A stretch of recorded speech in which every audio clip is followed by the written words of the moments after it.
মানে জ্যোতির্ময়বাবু, বাংলাতে হয়তো কেউ কথা বলছিল এবং বাংলাতে কথা বলার জন্য কেউ হয়তো অবজেকশন দিয়েছে, এই তুই বাংলায় কথা বলছিস কেন, এটা পুনে, এরকম বিষয়ও নয়। মানে এটা টোটালি একটা পাড়ায় একটা ঝামেলা এবং দুজনেই দুতরফেই একটু ইনটক্সিকেটেড অবস্থায় ছিল এবং সে কারণে আরও ভয়ঙ্কর জায়গায় চলে গেছে জিনিসটা। খুব খারাপ ঘটনা, কিন্তু এর সাথে কোনো প্রাদেশিক ঝামেলার কোনো বিষয় নেই। আমি চাই দ্রুত তদন্ত হোক এবং যে দোষী তার ফাঁসি হোক।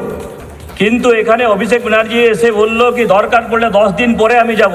আজকে কেন গেল না? হেলিকপ্টার নিয়ে গেছিল। ও তো নিজস্ব পুলিশ, নিজস্ব স্টাইল। ওরা দিল্লি পুলিশ নিয়ে যেতে পারে, মহারাষ্ট্র আজকেই নিয়ে চলে যেত, অ্যারেস্ট করে গ্রেপ্তার করে নিয়ে আসতো আমিন শওকত শেখকে। আর আইনগত পরামর্শের কথা বলেছে।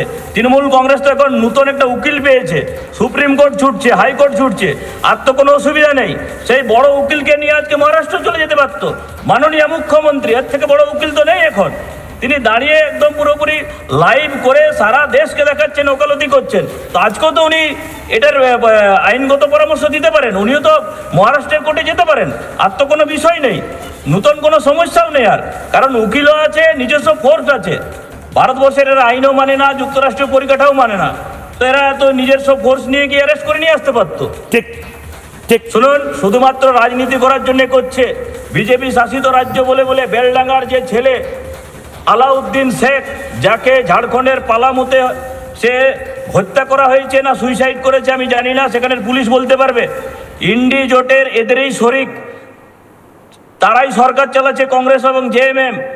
তার বাড়ি যাওয়ারও প্রয়োজন মনে করেনি, একবারও সেখানে যায়নি, কারণ সেখানে গেলেই জল ঘোলা হবে, সেখানে গেলেই 30% ভোটের কোশ্চেন চলে আসবে।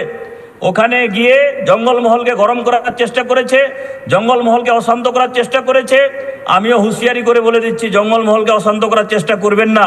জঙ্গলমহল শান্তিপ্রিয় জায়গা, জঙ্গলমহলের মানুষ খুব শান্তশিষ্ট। ওখানে এটাকে জবরদস্তি রাজনীতির রং লাগানোর চেষ্টা করছেন।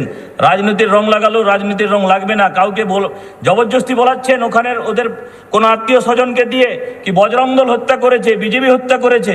তাহলে কি আমিন শওকত শেখ বজরং দলের সদস্য? খবর নিন কোন সালে মেম্বারশিপ নিয়েছে আমিন শওকত শেখ বজরং দলের। বজরং দল হচ্ছে একটা রাষ্ট্রবাদী সংগঠন, বজরং দল হচ্ছে একটা অহিংসায় বিশ্বাস করা সংগঠন, ভারতীয় জনতা পার্টি রাষ্ট্রবাদী সংগঠন।